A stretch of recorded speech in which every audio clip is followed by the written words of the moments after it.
Good morning, afternoon, or evening to you, depending on where you're joining us from. And thank you for attending AfriForesight's webinar on South African thermal coal generating a future. My name is Vinesh Chetty. I'm the head of research here at AfriForesight. For newcomers to this forum, AfriForesight is the largest mining research house in Africa, with a multidisciplinary team ranging from economists and chartered accountants to engineers. We provide forecasts for Africa's key mined and extracted commodities, as well as for the major cost items required for mining and processing. In today's webinar, I'm going to be joined by my colleagues Chinmay and Kamotso.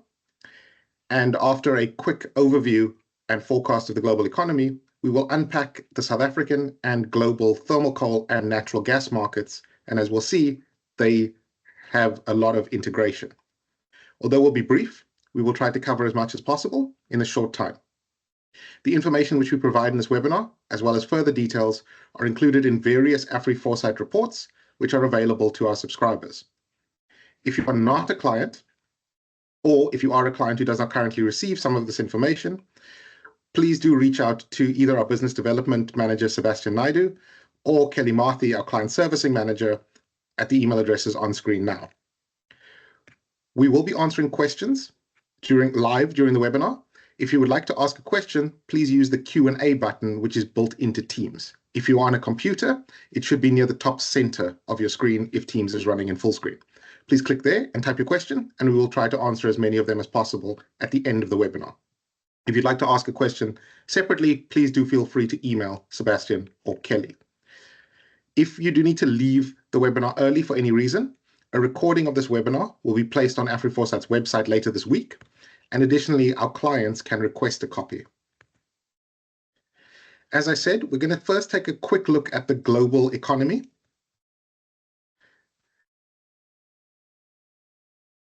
And the reason that the global economy is so important is this is often the rising tide that can lift all ships. But then equally, when there are global contractions, as we saw in 2020, it can put significant downward pressure on commodity prices, including thermal coal and natural gas, which we'll be looking at. What we have on screen right now is the world economy's change over time. So each year, whether the economy grew, if the bar is above zero, or if it contracted, as we saw here in 2020. So big things to note here, world economic growth had been slowing as we started 2025, and that's even before President Trump retook the White House. Since President Trump is back in the White House, we've seen a global trade war. Certainly there were tensions, geopolitical tensions, before Trump was back in the White House between Europe and China, the US and China and the like. But in 2025, things have ratcheted up. However, while we see 2025 being weak because of those tariffs, which create a drag on the global economy, we do not forecast a global recession in 2025 or 2026. While these are both very weak years, we expect that the world economy will still expand. We also expect that going forward from about 2027 onward, the world economy picks up its pace. However, when you compare that to where we were before 2025 or pre-COVID, these growth numbers are slower than before. Again, we expect some of these restrictions and tariffs to create inefficiencies. It restricts what people can and can't buy or ship, and that inefficiency creates a drag on the world economy. So taking us from the global macroeconomic side into energy itself, what we see on screen is the energy sources, the fuels, which generate electricity around the world. This is the capacity, the size of the power plants themselves. So what you'll notice here is that down at the bottom in orange and in dark blue are coal and gas. Those are the big sources of electricity generation at the moment. However, you do see up here that particularly things like solar in the yellow have grown from very small bases in the early to mid 2000s, as has wind in the green. So solar energy, renewable energy certainly gaining market share over time, adding capacity over time, but your base is still coal and natural gas. Now, why is this so important? Well, we've seen a change over time. What comes next? Is there still a place for thermal coal in the electricity generation space? What does this mean for South Africa, a country that is heavily reliant on thermal coal? Also, natural gas, South Africa doesn't have much of it, But for those of you who've been following the South African gas space, you might know of the gas cliff, which is coming up ahead. So we're going to look more into natural gas and then in thermal coal. But certainly over time, the switch to renewables is occurring, but the majority of energy in the world, the majority of electricity, is still generated from coal and natural gas. So I will next hand you over to Chinmay to take us through natural gas. Chinmay, over to you.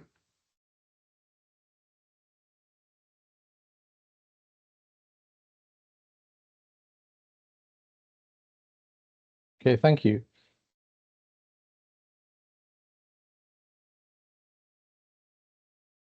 So natural gas, it plays a much smaller role than coal in South Africa's energy mix, but it's becoming increasingly important, and there's potential for it to play a bigger role in the future. I'll begin with a look at the natural gas demand and supply landscape in South Africa. So starting off with the demand, in South Africa, the 2024 natural gas demand was about 12.6 million cubic meters per day, and it's mainly used in industrial processes as a source of heat and power, to produce steam, and as a feedstock to produce various chemicals. Some of the companies that use it include South32, ArcelorMittal, SAB, and Lovo. The other major use of natural gas is in the production of synthetic fuels such as petrol and diesel, which happens at Secunda through Sasol. And as per the DMRE's resource plan, various gas-to-power projects are hoped to come online close to 2030 to supplement the coal-based electricity supply. And if these come to fruition, they would also significantly add to the demand as well. Then moving on to supply, South Africa receives the vast majority of its natural gas by importing from Mozambique's Pande and Temane fields to the ROMCO pipeline, which is overseen by Sasol. Then some of the supply is produced domestically, but this is on a much larger scale and is headed by companies such as Renergen. Now this brings us to a current matter of concern, which is that South Africa needs to secure a new natural gas supply following Sasol's plan to stop supplying by the ROMCO pipeline from Mozambique from around 2028 due to depleting reserves in the area. Sasol has recently proposed an interim solution of redirecting some of its synthetic methane-rich gas, which is produced at Secunda plant, as a byproduct from coal gasification. And it will redirect this from mid-2028 to 2030, allowing some time for the development of more long-term solutions, such as the importing of liquefied natural gas or LNG. So far, the establishment of various LNG import terminals is being considered as a solution, and this has been backed by Eskom and Sasol. One proposed terminal is the Zululand LNG import terminal at Richards Bay, to be developed by Vopak, and with an initial expected capacity of 7.5 million cubic meters per day, and is expected to come online by 2028. Then another possible terminal is the 9.3 million cubic meter per day Matola LNG import terminal in Maputo, for which Total Energy is expected to make an investment later this year. Gas shipments could flow from this terminal by the end of 2027, and it would connect to the existing ROMCO pipeline to deliver natural gas to South Africa. However, it's worth noting that for the Matola terminal, infrastructure still needs to be built to connect the LNG facility to the ROMCO pipeline. And similarly, for the Zululand terminal, the plan is to link it to the Lily pipeline at Empangeni, which would then be used to transmit gas inland to industrial hubs like Secunda. Now, Sasol's interim plan to supply methane-rich gas comes with challenges, such as it's more expensive than pipeline gas, and it would require technical adjustments by industrial users, since the gas has slightly different properties to regular natural gas extracted from underground. And with LNG terminals unlikely to be ready by 2028, this plan is a costly but crucial short-term solution to keep industries running and avoid a gas supply crisis. Now, once the LNG terminals have been established, The closest and most logical energy supplier is northern Mozambique's Rovuma Basin, which already produces LNG and could serve terminals in Maputo or Richards Bay with relatively short shipping distances. But it doesn't necessarily mean that Mozambique will sell discounted LNG to South Africa, and it would depend on whether South Africa can provide competitive prices relative to other international buyers. If Mozambique won't supply to South Africa, we'd have to look further to regional producers like Angola, Nigeria, or from major international producers such as the US, Qatar, and Australia, which are the major global energy exporters in 2024, as seen in the pie chart on the left. Though Australia is less likely of an option, as production isn't expected to increase much over the next 5 to 10 years. But approaching international producers would entail much higher transport costs, and this would likely expose South Africa to prices dictated by the international market. The graph on the right, it shows LNG prices in Europe and Asia, which are basically the two biggest markets South Africa will be competing with once we start importing LNG. And a key point here is that these regions often pay much more than what we currently pay for pipeline gas from Mozambique. So if South Africa can't secure long-term contracts early, it'll be exposed to global price swings, which could make gas a lot more expensive and harder to rely on. And this links back to thermal coal, because while coal continues to largely carry South Africa's energy system, the natural gas sector is becoming increasingly relevant, not just as a backup, but potentially as a cleaner substitute if necessary infrastructure can be established and supply contracts secured. However, if gas becomes too costly or uncertain, South Africa may end up depending on coal for longer, especially for industrial heat and power. I'll now pass on to Komotso, who will discuss thermal coal in South Africa. Thank you very much, Shamnai. As we have seen that there is some growth in the natural gas market in South Africa. However, we're here to address the question, what is driving the future of South African thermal coal? We first have to examine the dynamics of the coal exports and the factors influencing coal demand within South Africa and globally, as well as the coal production within the country. Now, speaking about the coal production within South Africa, the country's coal sector is dominated by the several major players, including Siriti, Exxaro, Sasol, Thungela, and Glencore, as seen on the chart, all of which operate both underground and open-cast coal mines.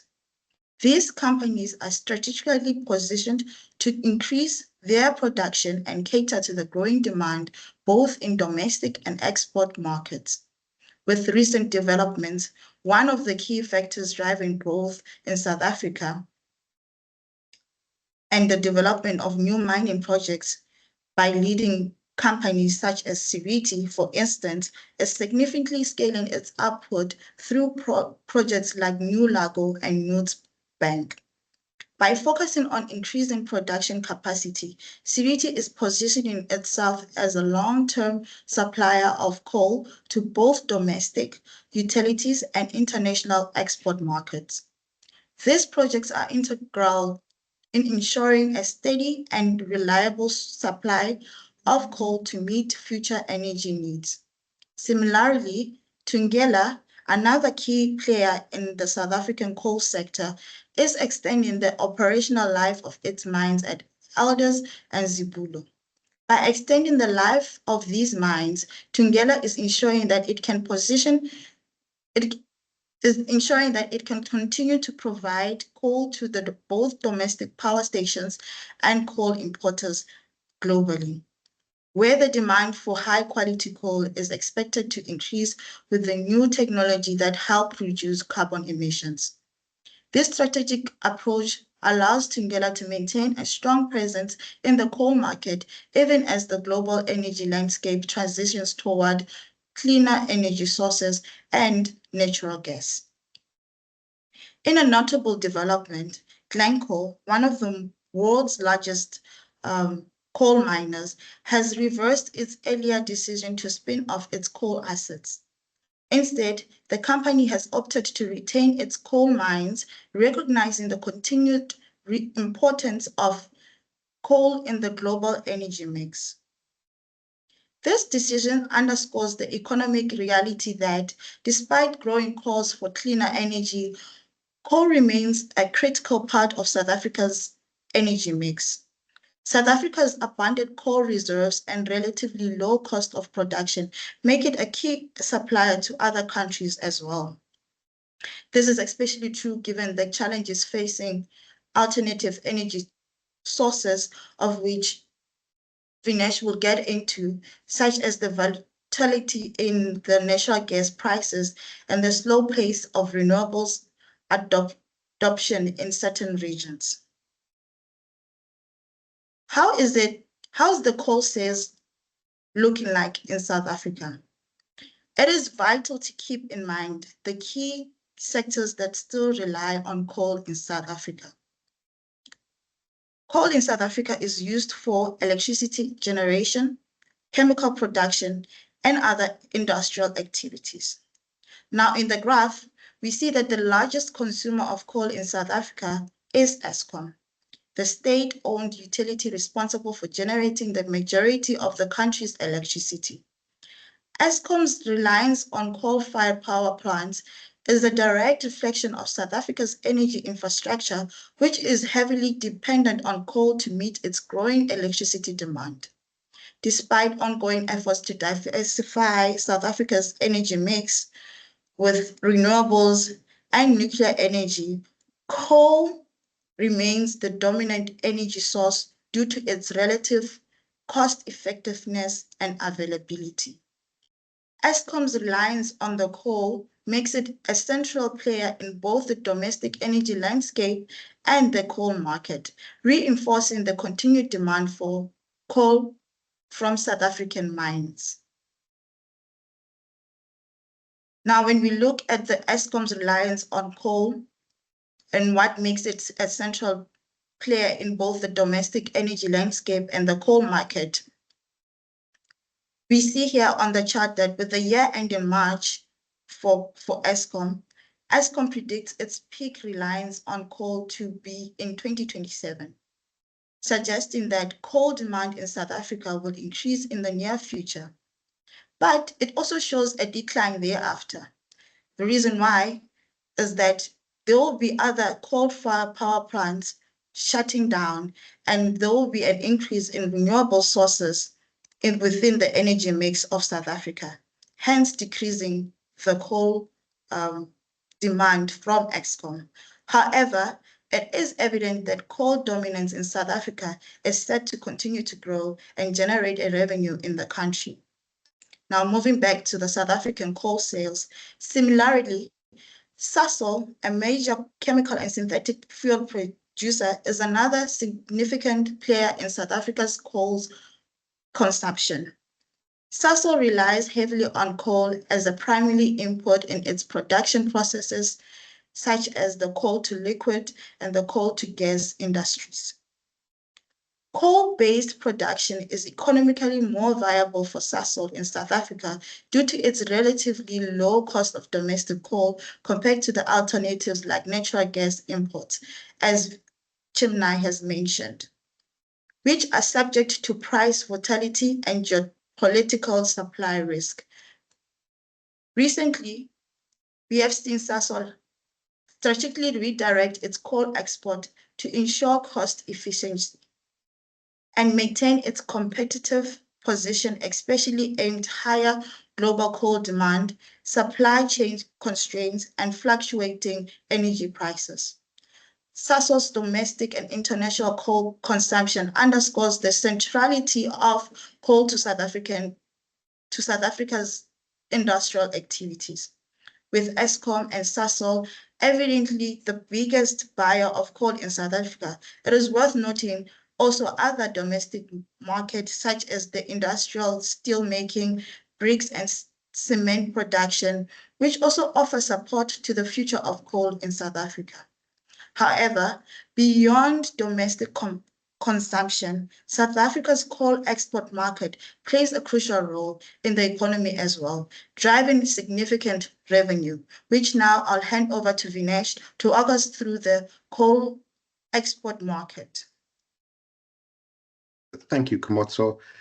So I do see at this point we've seen some questions come in on the email line, but again, please, if you have questions or comments, you can also use the Q&A built into Teams to ask questions, and we will answer as many of them as we can at the end of the presentation.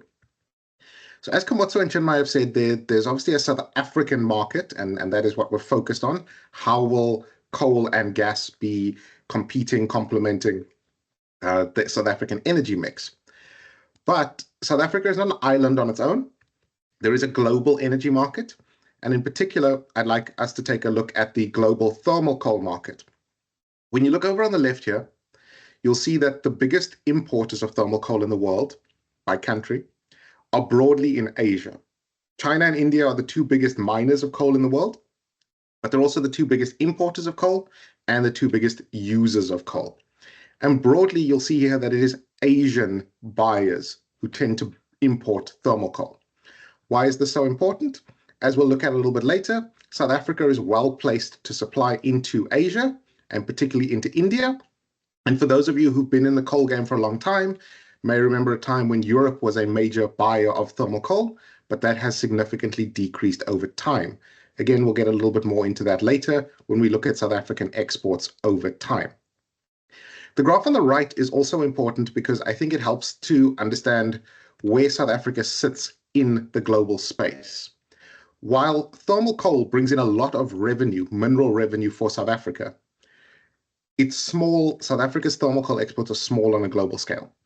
To explain where thermal coal can fit in the South African mineral revenue, depending on the month, South African coal mining can generate more revenue than any other single commodity. There are months when thermal coal mining generates more money than gold or PGM mining. This obviously does change depending on prices and production, but thermal coal mining in South Africa is a significant revenue generator. Why does this matter? Well, what it tells us is that coal brings in a lot of money for South Africa. But when South Africa has domestic problems, when Transnet can't move the trains, when we have port blockages and the like, while that hurts South African revenue, it also becomes an opportunity for our competitors in other countries to sell into the global market, particularly sellers like Indonesia and Australia. They are well positioned to sell into the Asian markets, which we'll take a little bit of a look at. So what we see on screen is a world map showing us who can export coal where. This is a simplified diagram, and we're mainly going to look at three main regions being sold to. Europe, up at the top here. If you follow the green arrows, that takes you to Europe. If you follow the blue arrows, that's who's supplying to India, and the red arrow broadly to Japan and South Korea. When you look at South Africa, South Africa has an advantage that it can be competitive when it sells coal to both Europe and to India. But as I'm sure many of you are aware of, the European market is generally buying less coal than it did, particularly in 2022. You'll also notice that Colombia over here in South America, which is well placed to supply Europe, has been cutting back production over the years. Glencore has been shuttering mines in Colombia, and even in 2025, the guidance for coal mining in Colombia is declining. So with Europe buying less coal, Colombia sending less over there, and again, the South African market to Europe declining. But India is the main market for South Africa. But as I said, we do face competition. When Transnet can't move the trains, when the ports can't get the ships in and out quickly enough, that can become a signal to coal miners in Indonesia, who mine the most, or who export the most coal in the world, to sell to India. And Indonesia, you can see here, has the short travel distances. And it can also be a signal to Australia to sell to India. You may ask, why is Australia trying to sell to India when it's a relatively far voyage from Australia's east coast, where the mines are? instead of selling up into North Asia.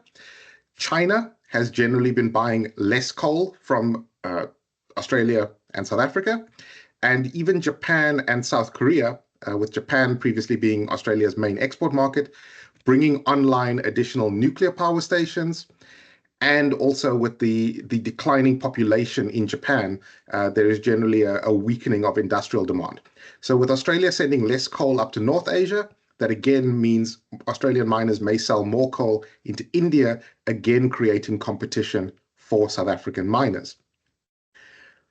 Now, where does South Africa sell its coal overall? This is obviously a simplified diagram, but I've highlighted South Africa's sales to India because, as you see on screen now, India is the single largest importer of South African coal. This is a graph of the first quarter of 2025, but if you've attended our webinars before, or if you've been watching South African coal exports over the years, India is often close to 50% of the exports. Europe as a whole is the second largest buyer, but as I said, they have generally been declining, which we'll get into a little bit more later.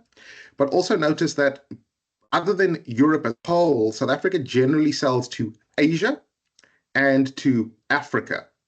And those are the regions that are still building out coal-fired capacity. We'll look a little bit at India's demand for coal, but it is worth remembering that in general, Asia and Africa are still building out a lot of coal-fired power stations, and we'll get into why a little bit later. And sticking with today's topic, gas does play a factor there. But India is the big buyer of South African coal. If you've been following India's coal production, you may notice that India has been producing significant amounts of coal. What you see over here on the left in blue, this is India's coal production, and it has been rising rapidly. The government has long said that they want to increase domestic production from domestic mining companies, and they want to end imports. But while you can see here that India has ramped up its domestic production significantly, you'll see that thermal coal imports are still strong. These dates down here, these are Indian government years, which, like South African government years, run from April to March. So this year, 24-25, this was the year that ended March 2025, and India once again hit record high production, beating the previous year and the year before, as you can see, generally rising production. But even with that very strong production, you can see here thermal coal imports are still strong. Now, why would India be doing this? In simple terms, even though production is rising, demand is rising faster, and that means India is importing more coal. What is boosting that demand? Power stations are a major factor. You'll see on screen here India's new coal-fired power stations.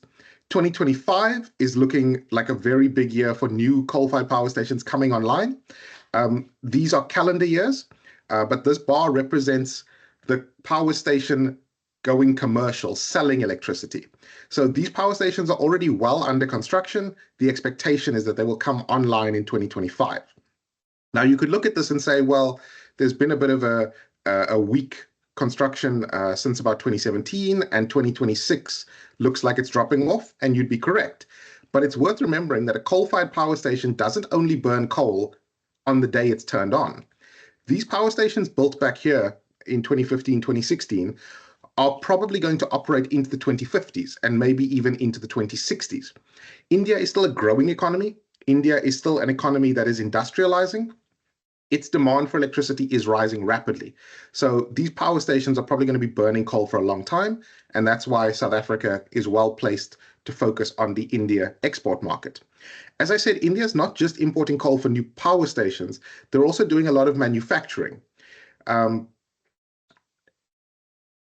India uses thermal coal, while it is generally used for electricity generation, as you see here, particularly during the summer season. They also use South African thermal coal in making cement. So that gives South African coal miners exposure to India's industrial growth. And South African thermal coal is even used in iron ore processing, giving South African thermal coal exposure to India's steel-making activity. Even though South Africa isn't a big coking coal producer, South African thermal coal is used in India's steel manufacturing. But the main focus is on electricity generation. And the question, of course, is why thermal coal? Now, we've talked a little bit about renewables are rising, as is natural gas, but there is a significant cost factor at play. What you see on screen is the cost to generate a unit of electricity based on natural gas in a natural gas power station or using coal in a coal-fired power station. We've chosen Germany here as an example, as Europe has many utilities, and Germany in particular has utilities which own both coal-fired power stations and gas-fired power stations. So those utilities can often choose whether they'd rather burn gas to generate electricity or coal. And two main things to note here. Natural gas is generally more expensive to generate electricity from than coal, but also when you look at the volatility here, these prices of natural gas can spike much higher, can have much larger increases than coal. This 2022 increase was when Russia invaded mainland Ukraine, but you'll see that back here, even during 2021, there was already a run-up in the cost of natural gas delivered to Europe. That was when there were already pipeline concerns of Russian gas flowing to Europe. So natural gas, if you build a natural gas-fired power station, you are exposed, or you can be exposed to these broad fluctuations, and it is generally more expensive to generate electricity from gas than coal. If we zoom into just 2023 onward, it helps to get rid of that spike in 2022, and we can better see the gap, the extra cost in generating from gas than coal. You see here that just about every day of the year, every day over this time period, it is cheaper to generate electricity from coal than from gas. And as an idea of an example, right now in early May 2025, it costs a German utility about 50% more to generate electricity from natural gas than it does from coal. So while natural gas is the cleaner fuel source, it is the more expensive one to use. Why does this matter? Well, as Chinmay and Kamotso talked about, South Africa is looking to generate synthetic natural gas and the like, but again, this tends to come at high costs. When we bring this back to South Africa, as I said, South African coal is exported to Europe, where it faces competition from natural gas. Similarly, in Asia, South African coal is facing competition from natural gas. When we look at where South Africa sends its coal to, as we saw earlier, India is the main buyer of South African thermal coal, and as I said, that's been the case for a long time. Europe was previously a big buyer in the purple, but other than 2022, that has generally been declining as Europe moves to natural gas and renewables. Pakistan uses quite a lot of South African coal in cement making. China has generally been reducing its imports of coal, particularly from South Africa. And those of you who keenly notice Mozambique in the green, those are mainly for re-export. Due to Transnet's problems, South Africa has been sending additional coal volumes over the border into Mozambique for re-export via the Maputo and Matola terminals. You'll also notice here that overall South African coal exports have generally decreased since about 2017.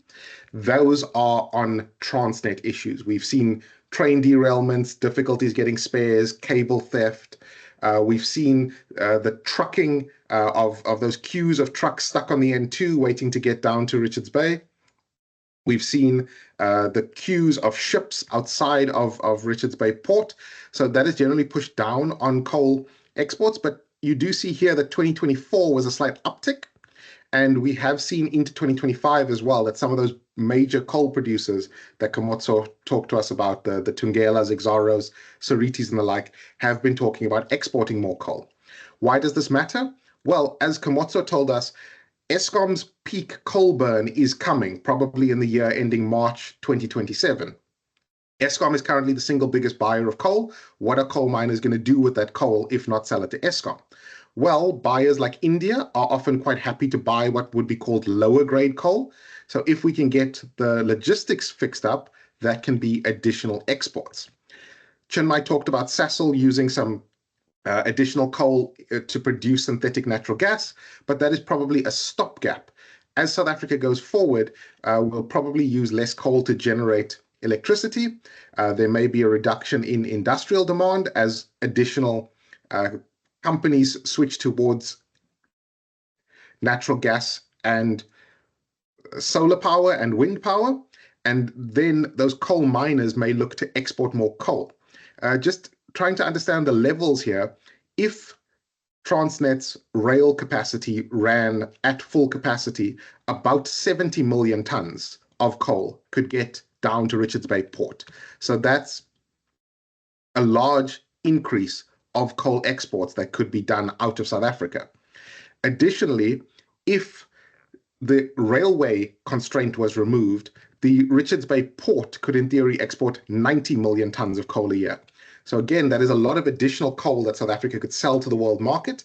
And when we look at utilities in places like India, when we look at Pakistan, Vietnam, there is still a growing demand for coal. So while South African coal miners might sell less coal to Eskom in 2028, and Sasol might be using less coal in 2030 or the like, if we can get all of the port logistics and the rail logistics fixed up, South Africa might be able to sell more of that coal, particularly to India and broadly to Asia.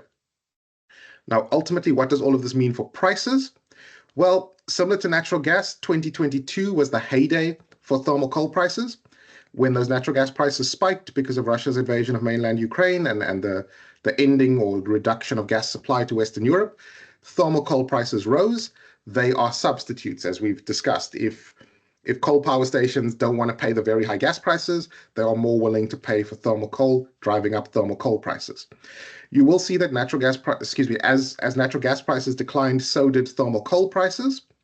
And we expect these prices to remain around current levels. This is actually a slight decline, but relatively stable compared to the fast drop-offs from 2022.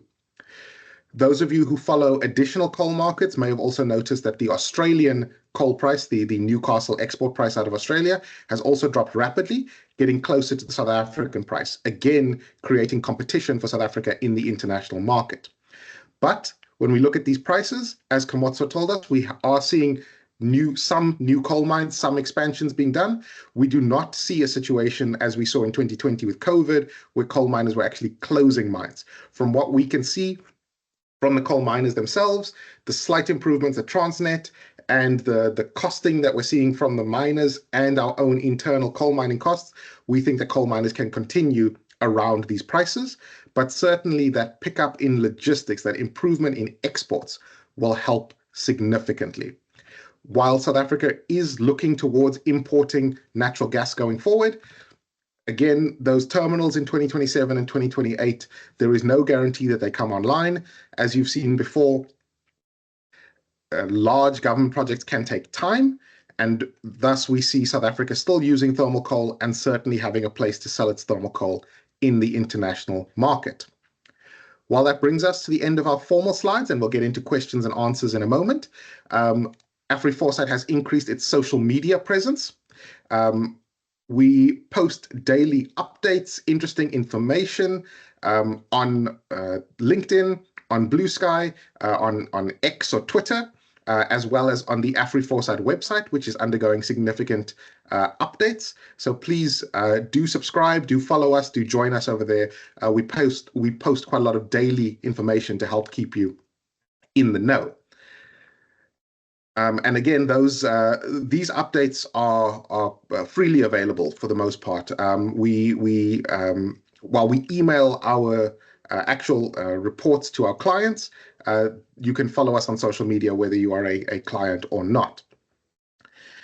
Additionally, if you do have questions or answers that you would like to email us, please do email Sebastian or Kelly at the email addresses on screen, as many of you have done.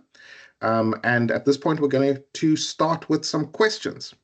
So I think, Chinmay, that discussion around LNG and LPG, there's a question about LNG and LPG. Maybe if you can just explain to us how LNG is a little bit different from LPG. We have a question about are they the same, and they're not. If you could maybe just explain the differences there.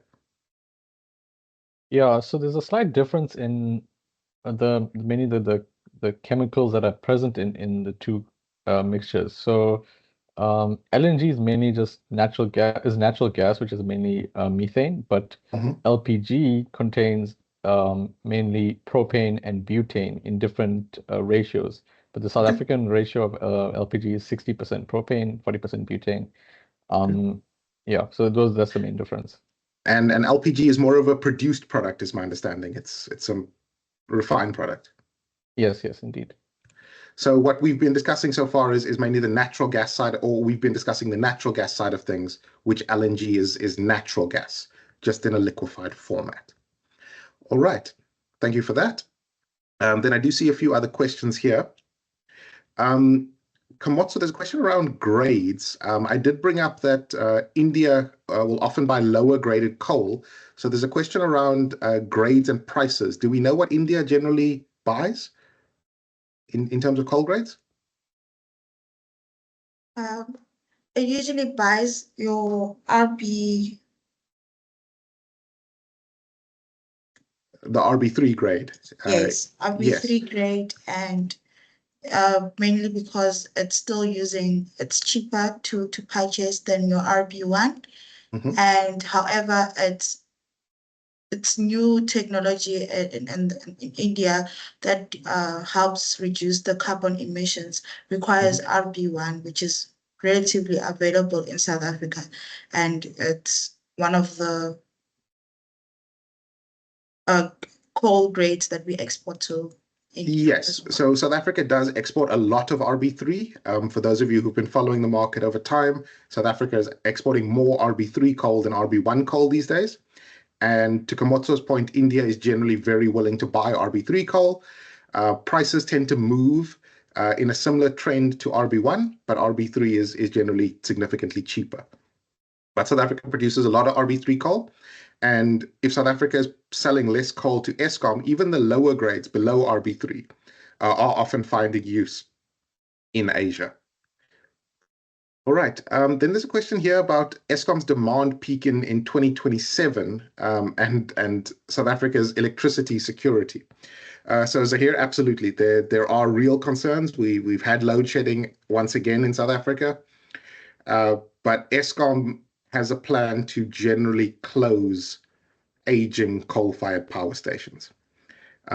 Similar to what we saw with the world shifting to more renewables, South Africa has also increased its renewable generation, and we're seeing additional self-generation, big miners and the like building their own power stations. And as Eskom is expected to close those coal-fired power stations, that's why the plan is for Eskom to burn less coal going forward. But it certainly is a security risk. That's a big reason why South Africa's government, through Transnet, is particularly involved in the Richards Bay LNG import terminal.